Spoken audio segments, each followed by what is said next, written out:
want to share a story. So we're going to be looking today at Romans chapter 8, which we began on Friday night. We're going to finish the chapter tonight, or this morning rather. So if you want to turn to Romans chapter 8 and find your place again at verse 28. While you're doing that, I want to share a little bit of my testimony. And even though that is not my purpose this morning, I think it will help to add some context to the sermon and what I'm going to be teaching on. I did not grow up in a Baptist church.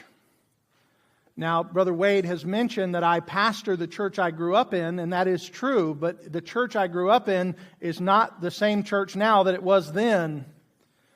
The church that I am the pastor of started in 1958, and it was part of the Disciples of Christ denomination.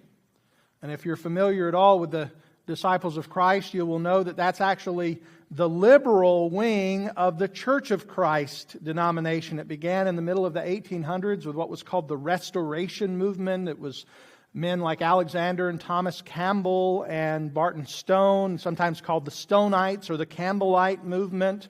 And those churches gave birth, or that movement gave birth to different churches. So you have the Churches of Christ, which are very conservative. You have the Independent Christian Church, which is more mainline. And then you have the Disciples of Christ, which were very liberal. And that's what I grew up in. In fact, we had a pastor in the 80s who didn't even believe in the virgin birth. Didn't know that until Christmas came, because that wasn't a question that was normally on the pastoral exam. You would think that would be a given. It was not.